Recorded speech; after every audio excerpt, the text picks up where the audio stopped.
নমস্কার বন্ধুরা, আপনাদের সবাইকে সীমা রান্নাঘরে স্বাগত। আজ আমি রান্না করব এগ চিলি।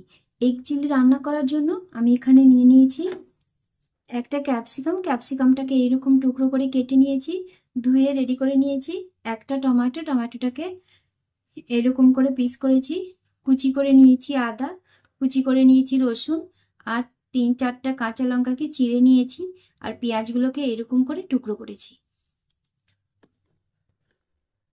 আর এখানে নিয়ে নিয়েছি আমি 4টে ডিমকে আমি সেদ্ধ করে দু ফালা করে কেটে নিয়েছি। এই যে দেখুন, এখানে আমি কি করব, যে ডিমগুলো আমি নিয়েছি সেদ্ধ করে, সেই ডিমগুলোকে আমি একটা ব্যাটারে মাখিয়ে ভেজে নেব। ডিমের পকোড়া ভেজে নেব। তার জন্য আমি একটা পাত্র নিয়ে নিয়েছি, বাটি নিয়ে নিয়েছি। সে বাটিতে নিয়ে নেব ময়দা। এখানে আমি এইরকম মাঝারি সাইজের চামচের 3 চামচ ময়দা নিয়েছি। দিয়ে দেব কর্নফ্লাওয়ার। তো এখানে আমি 3 চামচ কর্নফ্লাওয়ার দিয়ে দিচ্ছি। 3 চামচ ময়দা, 3 চামচ কর্নফ্লাওয়ার দিয়ে দিলাম। এখানে দিয়ে দেব হাফ চামচের থেকেও কম কাশ্মীরি লঙ্কার গুঁড়ো। দিয়ে দেব সামান্য একটু নুন। সমস্ত উপকরণগুলো আমি এখানে দিয়ে দিয়েছি। এই শুকনো উপকরণগুলোকে ভালো করে আমি এইভাবে মিশিয়ে নেব। তো শুকনো উপকরণগুলো মেশানো হয়ে গেছে। এখন আমি দিয়ে দেব অল্প অল্প করে জলটা দিয়ে ব্যাটারটা বানিয়ে নেব। প্রথমে খুব বেশি জল দেব না, যদি ব্যাটারটা পাতলা হয়ে যায় তাহলে কিন্তু এগের যে পকোড়াটা ভাজবো আমি, সেটা কিন্তু ভালো হবে না। তো এখানে জলটা আমাকে আরও একটু দিতে হবে। জলটা দিয়ে আমি ভালো করে আরেকটু নেড়ে নেব। তো আরও সামান্য একটু জল দিতে হবে। এখানে আমি আরও 2 চামচ পরিমাণ জল দিয়ে দিয়েছি। তো ব্যাটারটা আমি রেডি করে নিয়েছি, আর আপনাদের দেখিয়ে দিই ব্যাটারের ঘনত্বটা। এই যে দেখুন, এইরকম ঘনত্ব রাখতে হবে। ডিমের পকোড়াগুলো ভাজার জন্য আমি উনুনে একটা কড়াই বসিয়ে দিয়েছি। কড়াইটা গরম হয়ে গেছে, কড়াইটা আমি তেল দিয়ে দেব। তো আমি যে ব্যাটারটা বানিয়েছিলাম, ব্যাটারটায় আমি খাবার সোডা দিতে ভুলে গেছি। তো এখন আমি খাবার সোডাটা অ্যাড করে দিচ্ছি। খাবার সোডা দিয়ে ভালো করে এইভাবে মিশিয়ে নেব। দেখবো তেলটা গরম হয়েছে কিনা। তার জন্য কি করব, অল্প খানিকটা ব্যাটার আমি এখানে দিয়ে দেব। দেখবো যে ভেসে উঠছে কিনা ওপরে। এই তো ভেসে উঠছে, তার মানে তেলটা গরম হয়ে গেছে।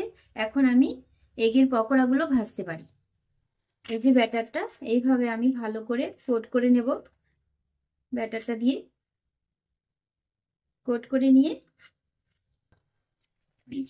ছেড়ে দেব। সমস্ত ডিমগুলোকে আমি তেলে দিয়ে দিয়েছি। দিয়ে এইভাবে একটু উল্টিয়ে দিতে হবে। একটু ভালো করে নেড়ে চেড়ে ভেজে নিতে হবে। তো এইভাবে উল্টিয়ে পাল্টিয়ে আমি ডিমের পকোড়াগুলোকে ভালো করে ভেজে নিয়েছি। এখনো সম্পূর্ণ ভাজা হয়নি, আরো খানিকটুকু ভাজতে হবে আমাকে। তো ডিমের পকোড়াগুলো ভাজা হয়ে গেছে, এগুলোকে আমি এখন নামিয়ে দেব।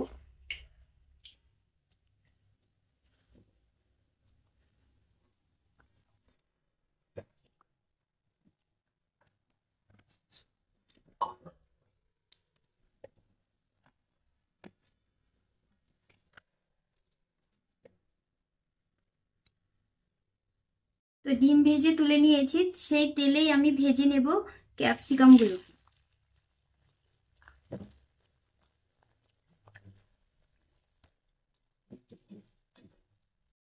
ক্যাপসিকামগুলোকে নেড়ে চেড়ে একটু নরম নরম করে ভেজে নেব। দেখুন ক্যাপসিকামগুলো কিন্তু ভাজা হয়ে গেছে। এখন আমি ক্যাপসিকামগুলোকে তুলে নেব। এর চাইতে বেশি আর ভাজার কোনো প্রয়োজন নেই। দিয়ে দেব কেটে রাখা পেঁয়াজগুলোকে। পেঁয়াজগুলোকেও আমি এরকম হালকা করে নেড়ে চেড়ে ভেজে নেব।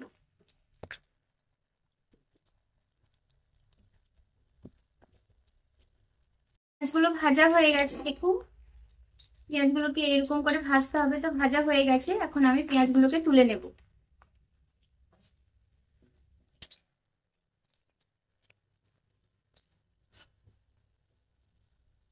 দিয়ে দেবো টমেটো গুলোকে।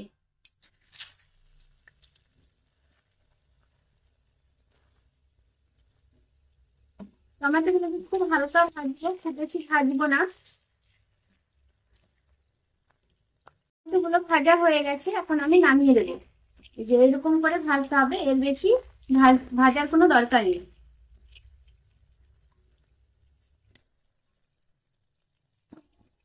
ওই তেলেই আমি দিয়ে দেব ফোড়নে আদা কুচি, কাঁচা লঙ্কা চিরা আর রসুন কুচি দিয়ে আমি একটু নেড়ে দেব।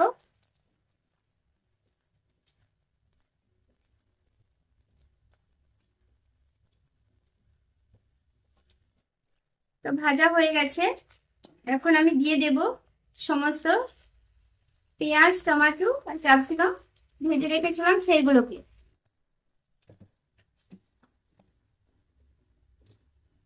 দিয়ে দেবো আমি টমেটো সস। তো এখানে আমি 3-4 চামচ পরিমাণ টমেটো সস দিয়েছি। টমেটো সস দিয়ে একটু নেড়ে চেড়ে নেব।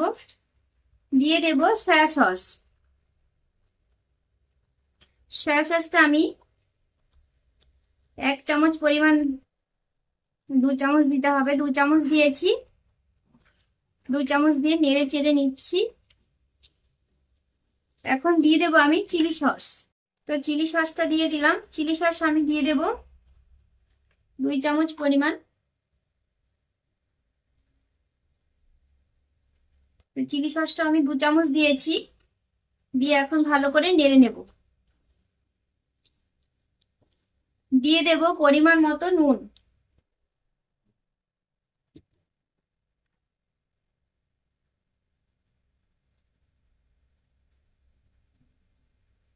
নুনটা আমি দিয়ে দিয়েছি। নুনটা দিয়ে ভালো করে একটু নেড়ে নেব, নেড়ে মিশিয়ে নেব।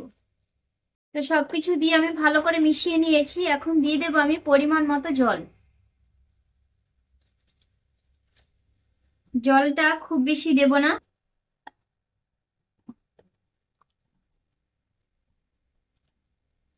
এখন আমি একটু ফুটে ওঠার অপেক্ষা করব।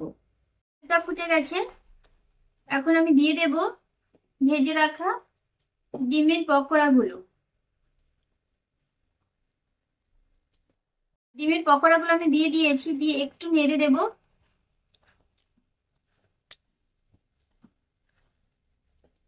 নেড়ে উল্টিয়ে পাল্টিয়ে আমি মিশিয়ে নেব গ্রেভিটার সঙ্গে।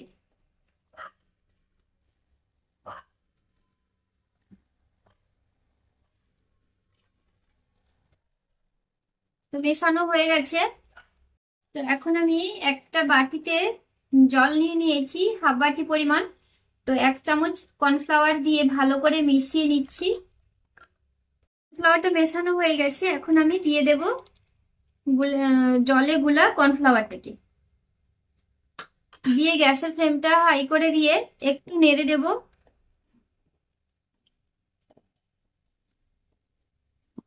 নেড়ে একটু ফুটে ওঠার অপেক্ষা করব।